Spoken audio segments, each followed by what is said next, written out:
আল্লাহর প্রতি বিশ্বাস থাকে, যদি তাদের ঈমান থাকে, তাহলে তারা তাদের মুসলমান ভাইদেরকে এভাবে মৃত্যুর কোলে ঠেলে দিতে পারে না। আল্লাহর কসম করে বলতেছি, বাংলাদেশের মুসলমানরা তোমরা মনে রেখো, আজকে বর্মার মুসলমানদের ব্যাপারে আমাদের কোনো বক্তব্য নেই। আমরা কোনো বক্তব্য দিচ্ছি না, কোনো বিবৃতি দিচ্ছি না। ওয়াল্লাহিল আজিম, ওয়াল্লাহিল আজিম, ওয়াল্লাহিল আজিম, আমাদের এরকম দুঃসময় আসবে, আমরা চিৎকার করবো, হাহাকার করব, আমাদের আওয়াজ আল্লাহর আরশে পৌঁছাবে না। কেন পৌঁছাবে না জানেন? আমরা বর্মার মুসলমানদের ব্যাপারে কোথাও কোনো কথা বলতেছি না, আমাদের রাষ্ট্র বলতেছে না, আমাদের রাজনৈতিক দল বলতেছে না, বিশ্বের তাবৎ মুসলমান আজকে চুপ হয়ে আছে বর্মার ব্যাপারে। ওদেরকে খেপা কুকুর ওদের পিছনে লেলিয়ে দেওয়া হচ্ছে, খেপা কুকুর, পাগলা কুকুর লেলিয়ে দেওয়া হচ্ছে তাদেরকে কামড়ানোর জন্য, হত্যা করার জন্য। তাদের শরীর থেকে পাও বিচ্ছিন্ন করে ফেলা হচ্ছে, তাদের কলিজাকে ছিঁড়ে কুকুরকে খাওয়ানো হচ্ছে।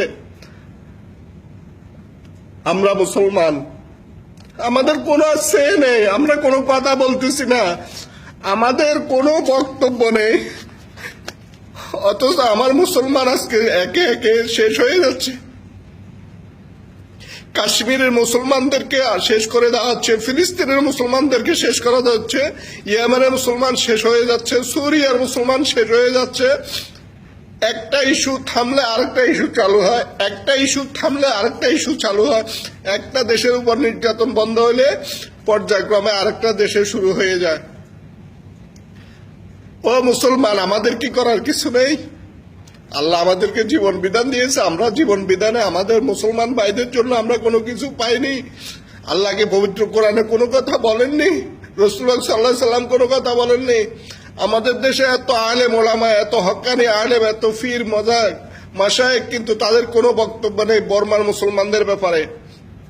তাহলে কাল ময়দানে মহাশরে আল্লাহর কাছে আমাদেরকে জবাবদিহি করতে হবে। অপেক্ষা করুন, আমাদের সরকার, আমাদের দেশ, আমাদের সাংবাদিকরা বিপিএল নিয়ে আজকে ব্যস্ত। একদিন সময় আসবে তখন আমরা ইচ্ছে মুসিবতে পড়ব, তখন আল্লাহ আমাদের প্রতি কতটুকু রহম করবেন আজকের আমাদের কার্যক্রমের উপর ডিপেন্ড করবে। তাই বন্ধুরা, অন্তত আল্লাহকে বলুন, আল্লাহ বর্মার মুসলমানদেরকে হেফাজত করুক, তাদের সাহায্যে আল্লাহ ফেরেশতা প্রয়োগ করুন, নিয়োগ করুন, এমনকি জালিম বর্মার সেই বুদ্ধিস্টদের হাত থেকে আমাদের মুসলমানদেরকে রক্ষা করুন। আমিন। আসসালামু আলাইকুম ওয়া রাহমাতুল্লাহি ওয়া বারাকাতুহু।